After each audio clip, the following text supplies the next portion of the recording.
Hello, everyone, and welcome back to Right Now, an author's platform. I am Dr. Pamela Hinkle, and I'm so excited to have you back here for another amazing episode. As always, these authors are bringing it. And we have the Ignited to Serve, Women of Power Ignited to Serve authors with us now. And this week, goodness, one of the power women, power we have in-house with us today is Miss Charisse. Woohoo!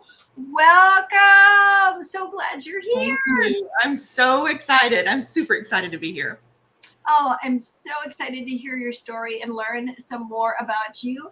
Miss Charisse is someone that I've recently, because of this anthology, have had the pleasure of getting to know, and she's amazing. So if you don't have it, get that paper and that pen out, because I know she's going to be dropping some gold nuggets your way, and you're going to want to catch them all.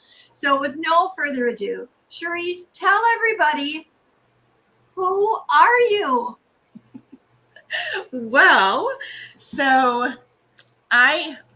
like Dr. Pamela said, I'm Charisse Burton, and I actually, above all things, above everything else, love the Lord with everything in me, and am a wife and a mom. I've been married to Andy it'll be 32 years in August, which I am blessed beyond measure. I can't be grateful enough. And we have 4 amazing sons, grown sons, that have actually helped me be who I am today. Our oldest one is 28, Zachary, and our second one, Zane, is 25. Our third one, Zeth, is 22, and our fourth one, Zion, is 19. So, yes, we did purposefully have 4, and we did purposefully name them all the way they're named, starting with the Z. So, Love it. I can tell you more about that later, but so I've been a business coach, a strategy and communication coach. I've been an entrepreneur for 18 plus years. And, I started kind of the story for me starts way back then. And, actually it starts way before that, but I had a very colorful childhood. That's the best way to describe it, a very colorful childhood. I changed schools 14 times before I graduated. And there's a lot of growing that happens when you change schools that often. And because of the colorful childhood and things that occurred, I went through a period of significant depression. And all of that happened right before I became an entrepreneur. And the way this kind of ties in is with that depression, and kind of what my chapter talks about is growing up feeling like you are unworthy and that you have nothing to give and there's really no purpose for you. And so over years, all that is just building inside. It's still there and it has to be dealt with at some point. And so it started coming out, and I started having to deal with all of that and figure out what was God doing and where was God. And I share a couple of stories in my chapter in this book, this amazing book. And by the way, the experience was phenomenal. But the chapter really is how I started to see God using me and all of the things that I went through and the importance and the value and what I could take out of it. And one thing I didn't mention in that chapter, was how when you go through so much turmoil and abuse and things as a child, you tend to have a lot of anger. Lot of anger. And I was really angry at God for a long time and wondered, where was he when all of this was happening? Where was he? Why didn't he protect me? We always have those conversations in our head, sometimes out loud. And a couple of things happened. I had our second son, and our personalities are very similar. And so he is the one that's in the Navy right now. He's very adventurous.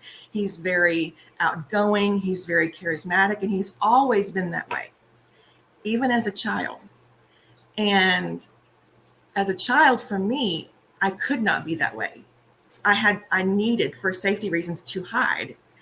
And I will never forget the Lord showing me. And it was such a gift to see. Oh, I'm not going to get emotional. That Zane, his personality is from me and what I was supposed to be like had it been safe for me. And it was, for me, such a gift to know that's what God had planted in me, and that also it is safe for my son to be who he is. And that was just amazing, absolutely tremendous for me to see that. And of course, we have 3 other sons, and everybody, they're all so different. Our second one, Zane, and our fourth one, Zion, are very similar. And our first one, Zachary, and our third one, Zeth, are very similar. But through all of the prayer and looking at how they have a safe home and feeling the gift and the blessing that God provided for me in that was just something I never imagined. I dreamed of it and wanted that as a little girl, but you just kind of think it's out of your reach whenever you're not living in it. And it is, you kind of go to a place of perfection to get so far away from the turmoil. There was no middle ground. So that's when actually the depression started coming up, is I was trying so hard to be perfect. I'm telling you, June Cleaver, if anybody knows who that is, Yes. June Cleaver was my model. That's who I thought I had to be. So for 10 years, I would get up every single morning, have full makeup, hair done, everything before my husband. I was a little crazy about all that. My husband would eat cream of mushroom soup out of a can, and has. I mean, that's how he just doesn't expect or demand ever. But it was all me thinking I had to reach this certain level of perfection so that it would be surely be different than my growing up. I would judge how I was doing. I look at this now and think, oh my word. But I would judge how I was doing on my scale by when Andy would come home from work. If the kids were clean, the house was clean, dinner was on the table, and steam was coming off of it. There had to be steam coming off the food. And all the dishes that I used to cook with were already clean. If all of that happened, then I was doing a good job. I mean, that kind of pressure. Yeah, no kidding. So, needless to say, I could not carry that on for a long time. And I did hit a wall. And I had to really face who God was to me. Was he that one that was making me feel like I had to have that kind of perfectionism? Or was he just waiting for me to say, baby, I don't care who you are. I don't care what you do. Just come to me. That's all I want. And I had to decide that. And I had to come to terms with my childhood and where he was in that. And the second point that I actually didn't talk about in the book either was I always would ask, where was he? Why did he let this happen? And because there is evil in the world, things like that are going to happen. It's just because there's evil in the world. That's all there is to it. And God showed me, would you have chosen this for another little girl to go through? And I absolutely said no instantly. And he showed me that it's because of the strength I knew you would have that you were the one I chose to go through this.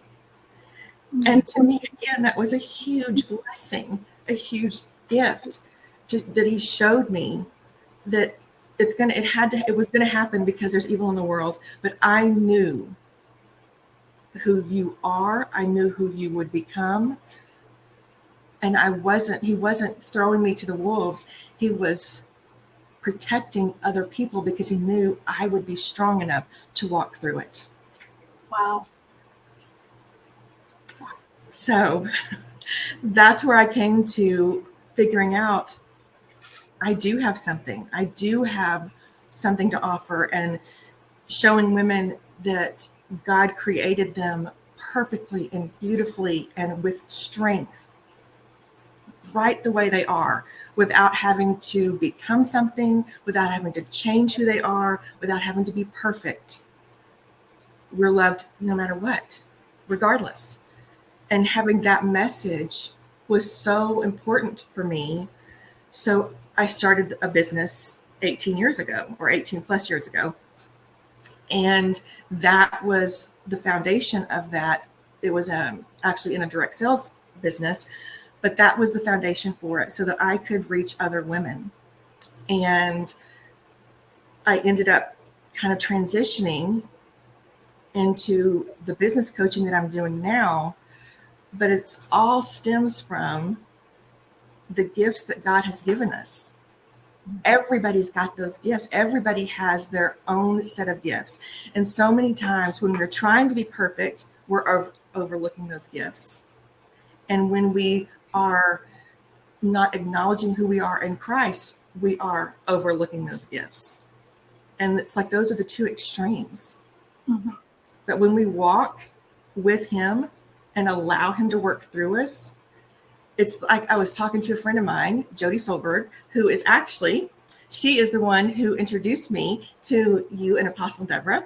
So that's how I got involved in the book. But we were talking about how when you allow people to see the cracks that have been repaired, that is when they resonate with you. And that's when you can show them how they were repaired.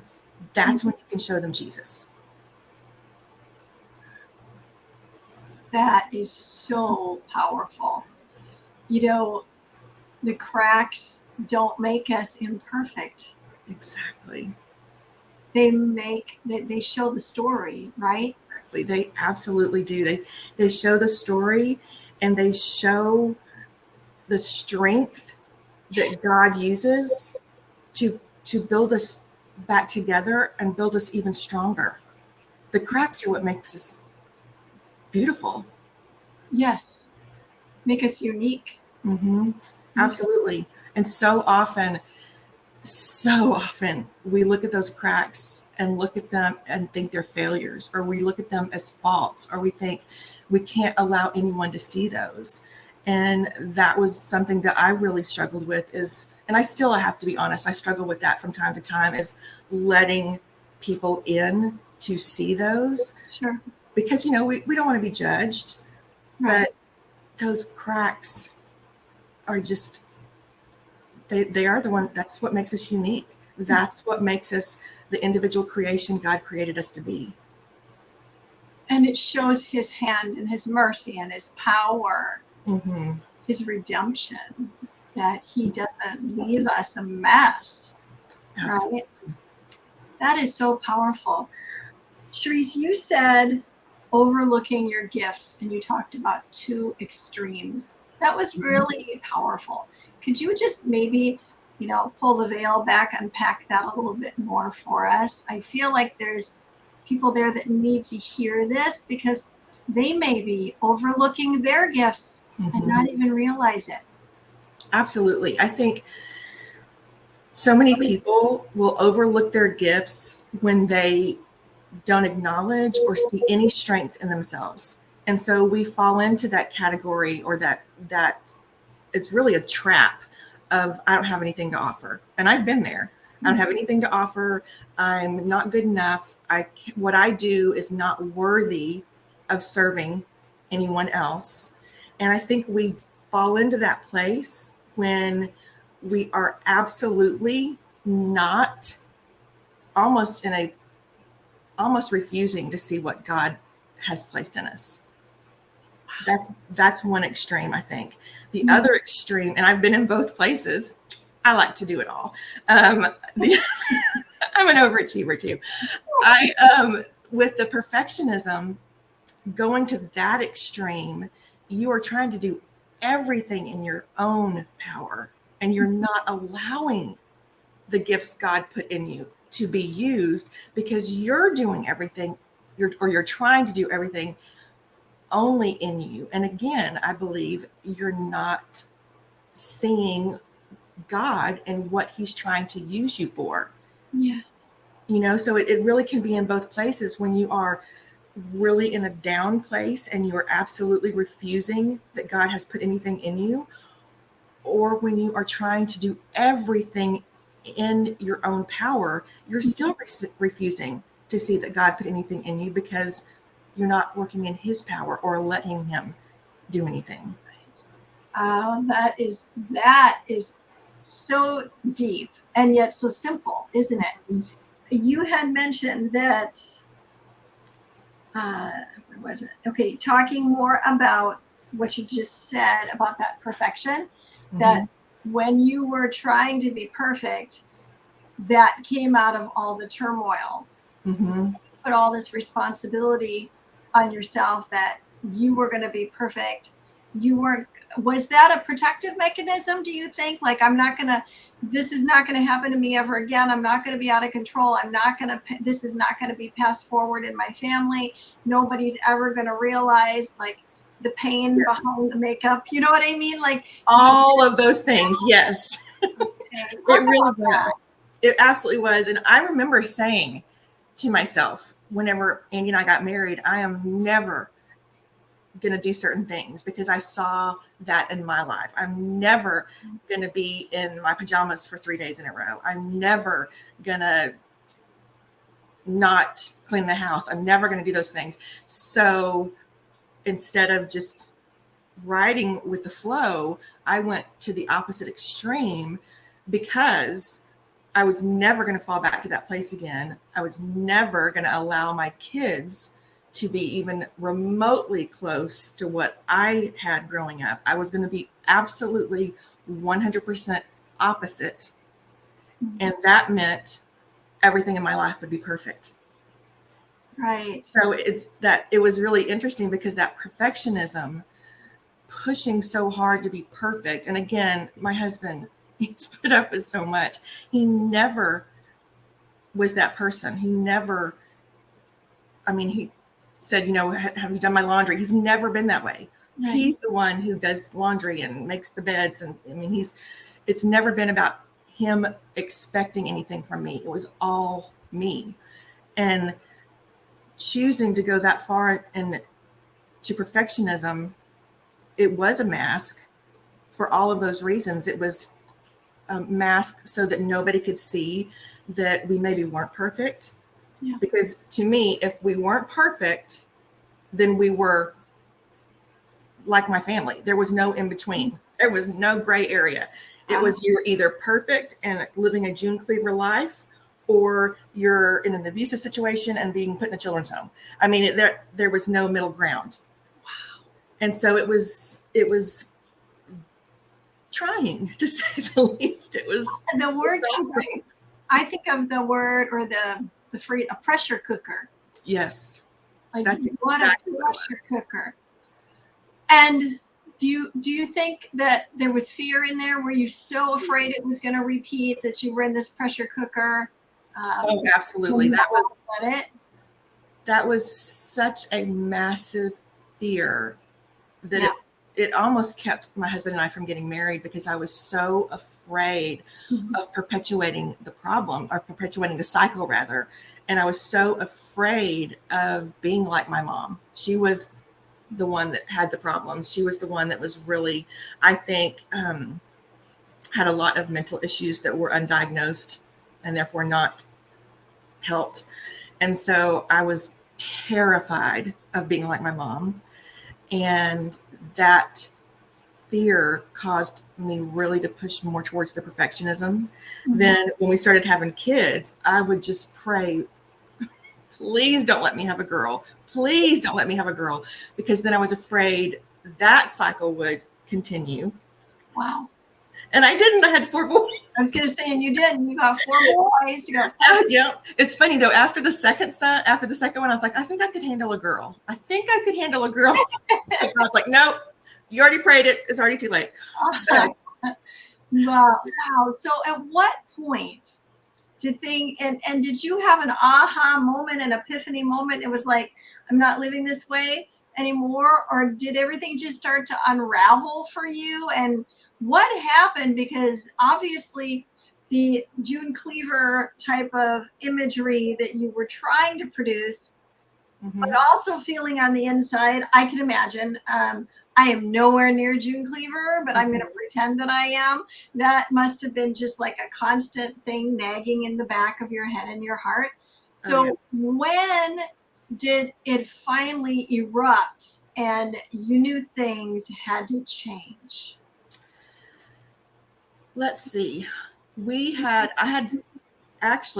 It was starting to erupt on a consistent basis through, to be completely transparent, bursts of rage. Okay. It was that pressure cooker was releasing. It had to go somewhere. So I would have bursts of rage, and I knew that was going to cause a problem. And I also knew I needed to get into counseling, but at the same time, I was afraid that wouldn't work. And I want people to hear this too. I also felt like if I had enough faith that I wouldn't have to go to counseling. If I had enough faith, I wouldn't need to be on any kind of medication. So for years, I wouldn't. I told my doctor I will not take medication because if I have enough faith. And finally, a doctor said to me, because to answer your question, it all began to unravel. Everything began to unravel. I want to say, I guess it was 2002, right around there. It really started to unravel. We had 4 kids, and I always wanted to be a mom, but I had to be the perfect mom. And if it wasn't perfect, then it was going to be bad. So we had 4 boys. Andy was working so much because we were trying to get out of debt, and everything just hit the fan. And I could not see any purpose that was from me that was going to be good for my children.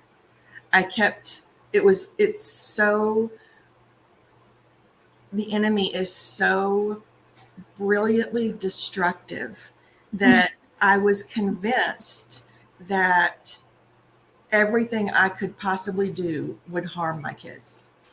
To the point, this is what's scary, to the point I would try to get myself out of it. I would try to read the Bible. I would try to listen to worship music, and I would see or hear twisted phrases that would encourage me that it would be better for me if I was in heaven. So it was just bizarre. And I really started thinking, maybe that's right. Maybe I do need to leave this world.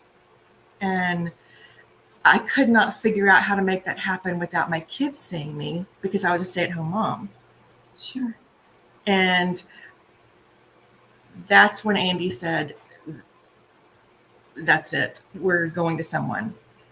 And the doctor that we went to, he had worked with me. He was actually the one who delivered Zion, said, and I told him, I'm not going to get on medication. And he said, Charisse, that is bad theology.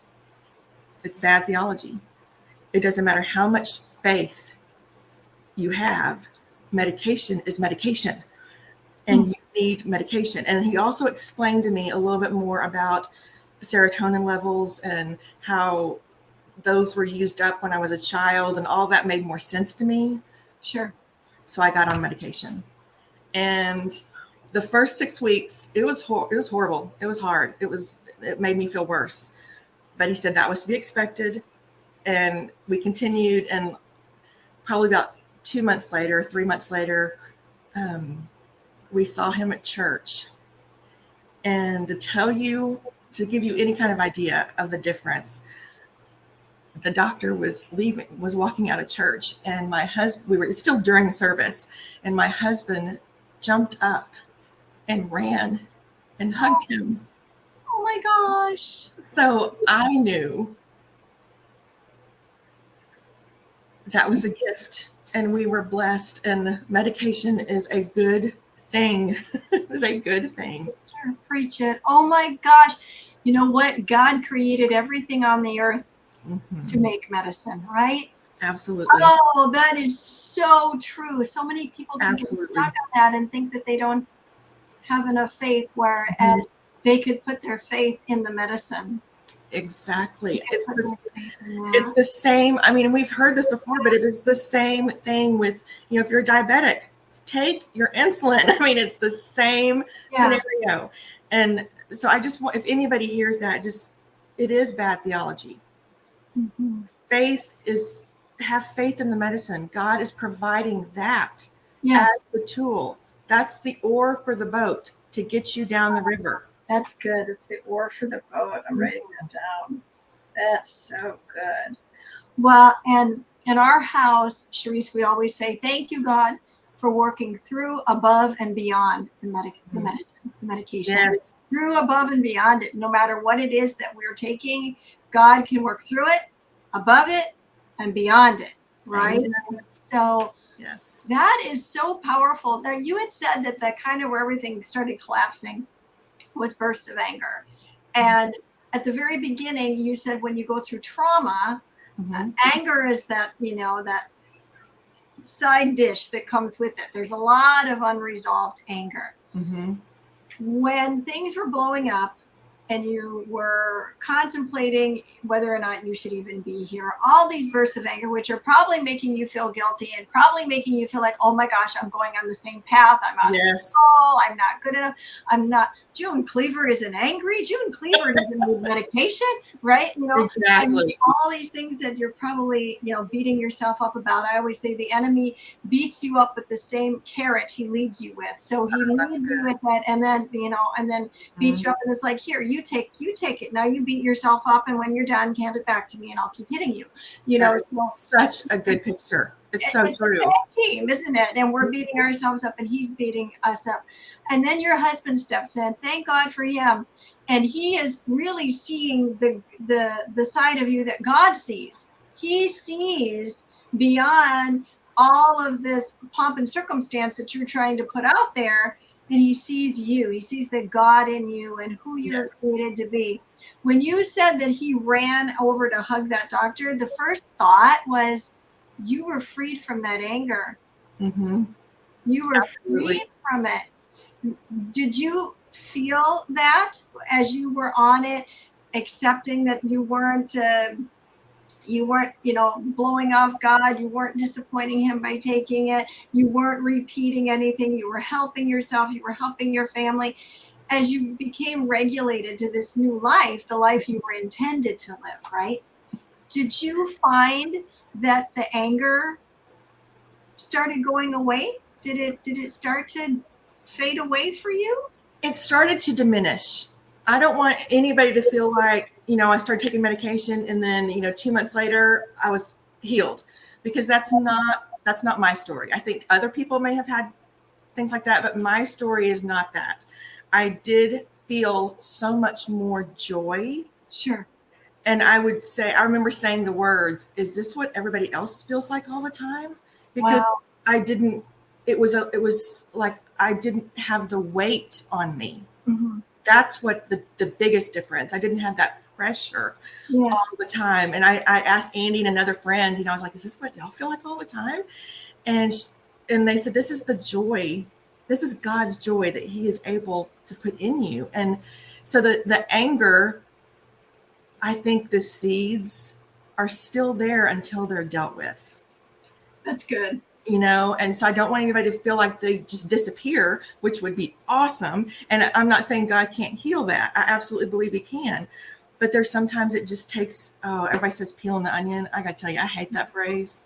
I hate it. Because I don't want to peel the onion. I want to boil the onion and smash it. So then it's done. But that's not how things work. I understand. But it is like that. It's if I did take the whole onion all at once, I might not be able to stand it or withstand it. Wow. Yeah.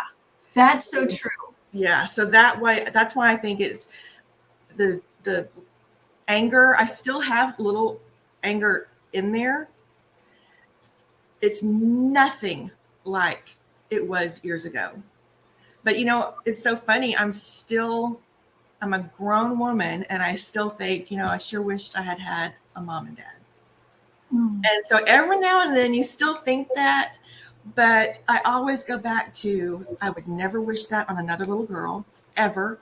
I am privileged that God gave me the strength to go through that and was with me and knew I could handle it. That's a privilege. Right. And I have the most amazing, you know how he says he will give back to you what the locusts have stolen? Yes. Beautiful scripture. I posted just about this the other day. As a little girl, I always wanted to be a mom. Always. I had any baby doll I could get my hands on. I had 2 of some of the same kinds. My grandmother was just my person. And so she would always bring me those. But I was always terrified that I would be like my mom. So it was just such a vicious cycle. Yeah. And I would always pretend. Anytime I pretended or played house, that's what it was. I was the mom, and I was married to this handsome, very strong, protective man.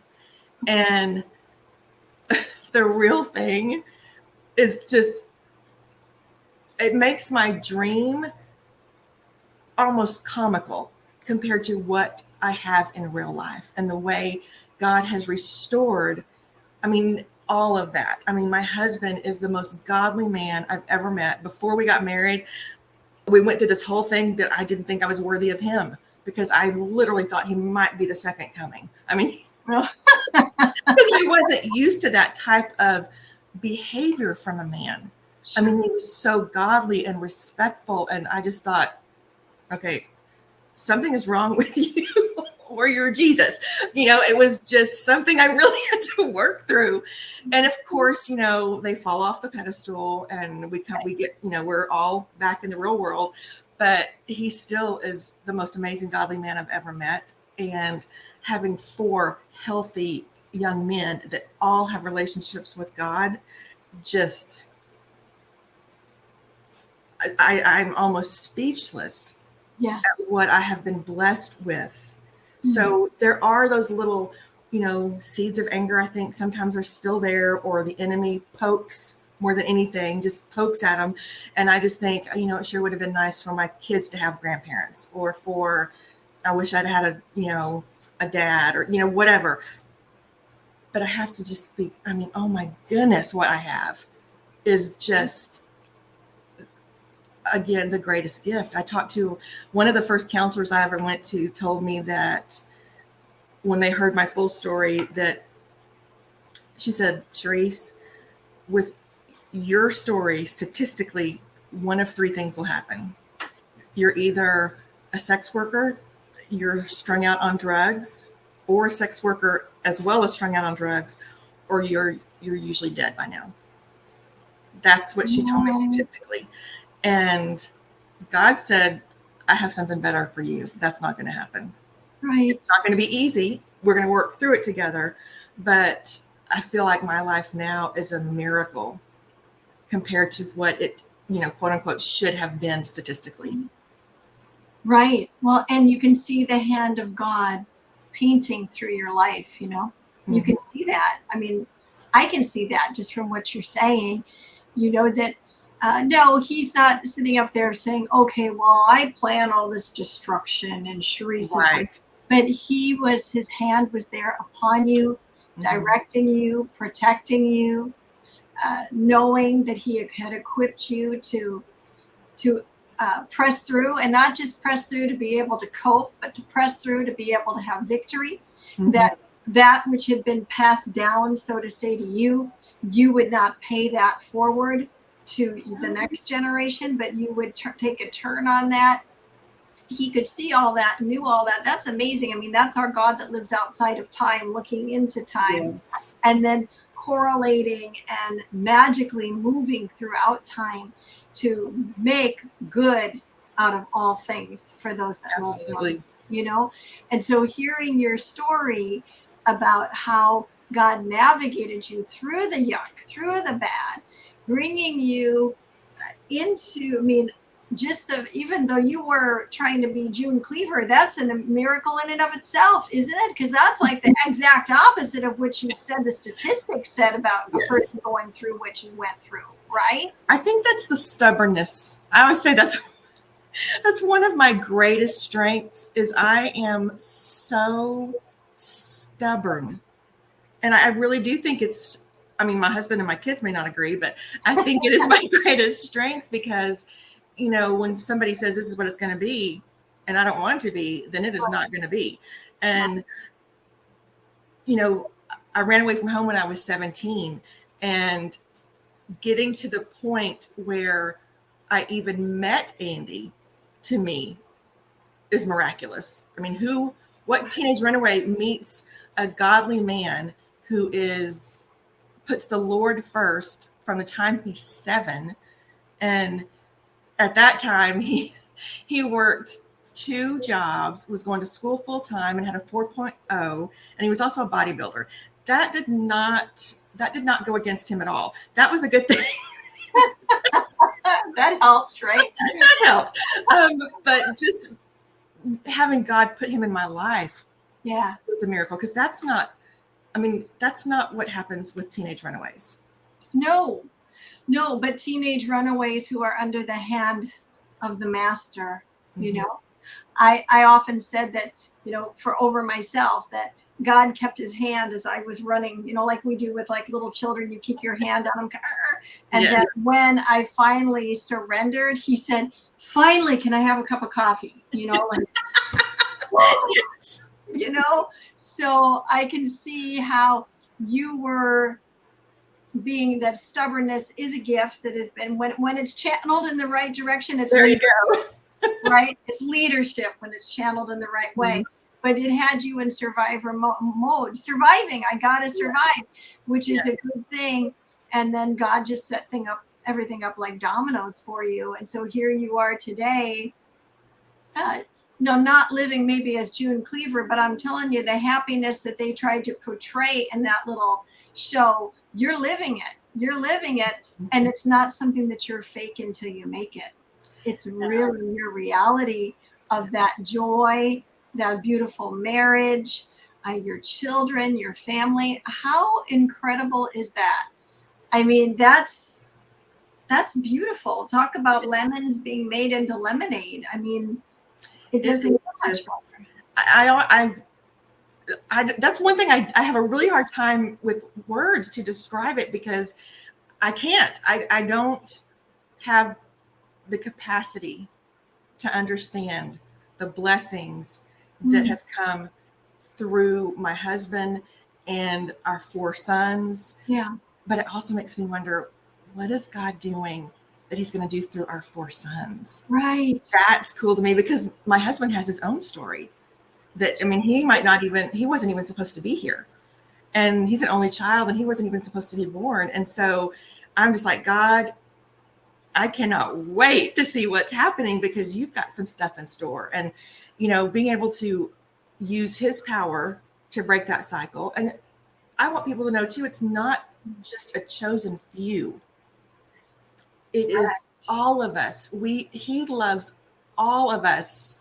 And I always think, you know how we have a favorite thing. We have a favorite book, or we have a favorite chair, or we have a favorite drink. We have a favorite thing that we love more than anything. So true. Imagine God looking at you like that. You are his absolute favorite thing on this whole planet. But now understand that he looks like that at you, and has the ability to do that with everyone else on this planet that we don't have the capacity to understand. But that's how our God is. He looks at you as his absolute favorite, and every other person too. Isn't that amazing? It is. It's so amazing. And again, how he weaves us all together, because now this story that you're sharing in part about your life is now in a book. And isn't that amazing? And so now people all over the world are reading your story. And you know that God is speaking to them through that chapter, through the words on those pages. How did you come to the place where you were like, okay, yeah, I'm going to write about it. Okay, yeah, okay, I'm going to be in this anthology. I'm going to step out and walk on the water here. I'm going to put this down on paper. I'm going to put it in a book, and I'm going to share it with the world. How did that happen? Well, I've always wanted to write. I remember when I was little, I would actually write songs. I don't know why, but I would just write songs as a little girl. I've always wanted to write a book. So that's always kind of been on my bucket list, so to speak. And then when this anthology came, and actually I've written several beginning points of books. So I've got chapters floating around in different parts of my computer things. But when this opportunity came up, I thought, okay, this is perfect. This is an awesome way for me to experience just a little bit of it. Just to even write one chapter, it's a great experience to start and get my toe in the water. But then when it came down to what to write, that's where I really was praying so much about it, because I knew God. I still know. I know. There's more that he wants me to write. Absolutely. I hear that all the time from him. But I wondered how much of what I went through should I share? How deep, there was so much that I had to pray about. And it really was more like, I got it. Just do this. That's really what it felt like as I was writing. I wrote that chapter in about 2 sittings, because it was just him saying, this is how it's going to go. And that was so easy for me. That was so much easier for me than trying to orchestrate it myself and figure out the best thing and what do they need to hear. It was just like, God, what do you want me to say? Yes. Because it is more about, yes, I absolutely believe that we have to share our testimony. It talks about that in Revelation, That's how right. we're saved by the blood of the Lamb and the words of our testimony. And I had to come to terms with that, because I never used to talk about it. That was part of that fear and the mask. And nobody's ever going to hear anything. People didn't know I had any brothers and sisters for the longest time. Because, not that I was embarrassed. I just never talked about our family, because we grew up so differently. I'm the third of 4 siblings. And after, I think, 4th grade, I never lived in the same house with them again.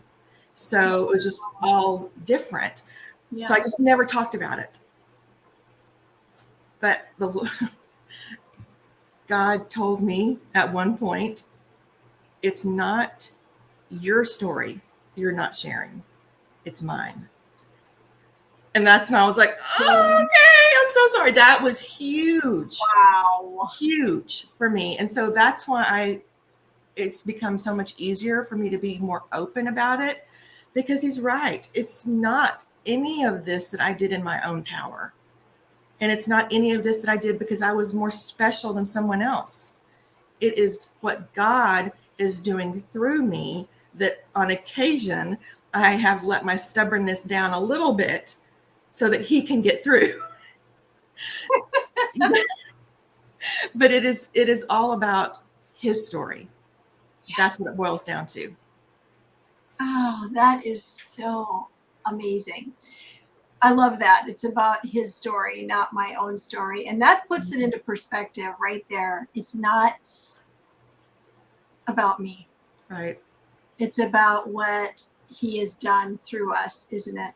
And sharing your story and your voice with the world to help somebody else and to give them strength and hope and education, and to let them know they're not alone. Exactly. Man, and that what God did for you, he'll do for them. Mm-hmm. It's not a respecter of people. He's a respecter of faith, and faith meaning faith in him, faith that he can do it. Exactly. This is such a powerful testimony. So you hook up with the anthology, you jump in, and off you go and running. Now, you had said that Jody, one of the other authors in this anthology, you connected with her, and that's how you got to the anthology. So connect the dots with us quickly. I'm so curious. Jody and I have known each other, I want to say 5 years, maybe 6 years now. Okay. It all mixes up to me. I'm not very good with dates and things, but we've known each other for a while. Before I transitioned, we actually knew each other from the previous business that we were both in. Okay. Years ago. And so we had connected, and we always say we are two sides of the same coin. We run a mastermind together, and we are almost always thinking the same thing. It is almost a joke. Anybody who is in any of our programs know it's just hilarious because we'll be talking or saying or thinking the same thing. And it happens all the time. And so we just really have a strong mutual respect for each other. And I adore her. I think she has a brilliant business. The way she is, all of her mental wellness, everything is just powerful. And if you ever have been in a time where you've listened to her talk for an extended period of time, she's just so soothing and calm. Yes, she just fits that, where I'm the one who's more kind of excited and out there. So we just fit each other so well. And she's just a blessing. And so she told me about the book that she did before, Pain to Purpose. Yep. And so when this one came up, she said that she thought of me immediately, and I jumped on board, didn't even think twice about it, knew I wanted to be a part of it. She had talked about you and Deborah, Apostle Deborah, and before, and how wonderful. So I was like, okay, I'm in. I'm all in. I love it. That is great. So one more question for you. What has been your favorite part of being in this anthology? If there was something that you could like put your thumbprint on and say that was the best, what would it be? Okay. I don't know if I can say one, because there's two things that really have stuck out to me. Okay. One is that working and meeting these women, and I know probably everybody says that, but it is so amazing. These 30 plus other authors in other countries, and meeting all these women and hearing everything that they have overcome and everything that the Lord has done through each one of them, and them coming together in this one book. To me, that is the coolest, most amazing, only can be done by God kind of thing. Absolutely. Just wow. I mean, that I love that so much, and getting to know each one of them it's just been so amazing. And I haven't gotten to do that with everybody, but just being in some of the meetings together and hearing what everybody says and how it's just, that has been awesome. The experience itself, y'all made it so simple. Y'all made it like I almost feel guilty saying I wrote a book, because like I really didn't do anything. It kind of feels like, because y'all just made it like, here it is, fill in the blanks and you're done. I mean, that's really what it felt like. And so that, and being in the energetic space with you and Apostle Deborah is just incredible. I mean, the way that you allow God's presence to be with you, in you, and shine through you is just not very common anymore, it feels like. And that is amazing. Those are the things right there that I have loved more than anything else. Yes, I loved having my name in print. Yes, I love being able to say I'm an international best-selling author, which is so cool. Yes. Love all that. But above everything else, it's those things. It's being with all and meeting all these other women. I have connections all over the world now of women I can get to know even better. And then the energetic space, being in that space with the two of you, and watching, honestly, watching the Holy Spirit just fly all over the place, and y'all just all of that excitement is so amazing. That has blessed me more than you know. Oh my gosh. Thank you so much. I'll pay you later. Okay. No, it's wonderful to hear what somebody sees as their high point in coming into an anthology like that, and what they're going to remember and take away. And I totally come back with you and say women have been amazing, and their stories are amazing, and the camaraderie and no competition and None. like, let me help you, Yes. like, let me boost you and you boost. I mean, it's been amazing. And yes, Apostle, I say that she is the pepper to my salt, and like, we just love each other so much. It's a beautiful thing. Thank you so much, Charisse. And please, before we wrap up now, how do people reach out to you, purchase the book from you, and keep in contact with you? Well, I have a website. It is www.charisseburton.com. And just so that people know how to spell my name, it is, well, it probably should be on the screen, maybe. It is in the description. Perfect. So charisseburton.com, and there is a page there that you can purchase the book, and you can reach out to me there, as well as my website, which is chosencoaching@gmail.com. So I would love to hear from anybody. If you have any questions, or if there's anything that you just want to talk about, that anything you heard here resonates with you, or you have questions about, or you have struggles with, reach out to me. We can talk. Sounds like Charisse would be your girl. She would be the one to connect to. And what I take away from this whole time we've been together is this: in that mess, God will create the masterpiece. Oh, yes. He will give you the tools for your toolbox, not just for you to be able to cope and just navigate, but to actually build the life of your dreams, to leave all of that stuff behind. Yes. And not pay it forward. Like the woman at the well, she came as, well, the woman that she had been known to be, hiding in all that shame and all of that. But when she left from the presence of the Lord that day, it says she went back and told the whole town, and the whole town was changed for the sake of God. They all came to know who their Savior was because of that woman. She came to the well ashamed, and she left empowered, and it changed not just her life, but the whole town. She really was the first evangelist. Woo, woo, woo. That's awesome. That's the truth. And so I hear your story, and that's what it reminds me of, Charisse, is how things might look a certain way, but in the Master's hand, it can all be transformed gloriously when we come to the end of ourselves and are willing to say, I surrender, and let him do the magic from there. Right? It's so cool. And so to all of you that have been here and you've been listening or watching, would you do Charisse and I a favor?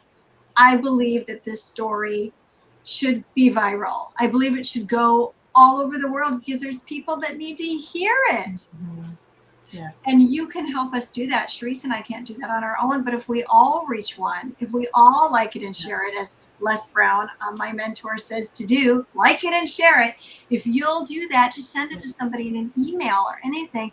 We can take this story and change lives all over the world, and really continue to push forward the transformation stories of women of power ignited to serve. This is not just another book. It is a movement, and it is a movement of power and a movement of transformation. And so if you would help us do that with Charisse's story, we would be so grateful for that.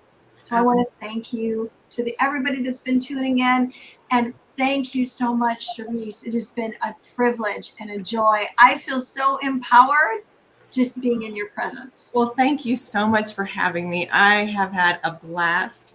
It is so fun to talk about what God's done. I love that. So thank you for having me. Thank you for being here. It's been amazing, and I'm sure we will get a chance to do it again. Absolutely. Remember, everybody, you are here on purpose, with a purpose, by design, not by default. So go out there and be the salt and the light, everywhere you go. We'll see you next time on Right Now. Ascend Above the Crowd is the newest course by Pamela Hinkle. Ascend is a self-paced email course that will come directly to your inbox and will change your mindset and your life. Each week, you will receive lessons, resources, challenges, and journal writings that will help you discover your purpose by design. It's your time to ascend above the crowd. To learn more about Ascend, go to www.purposewithpamela.com/ascend.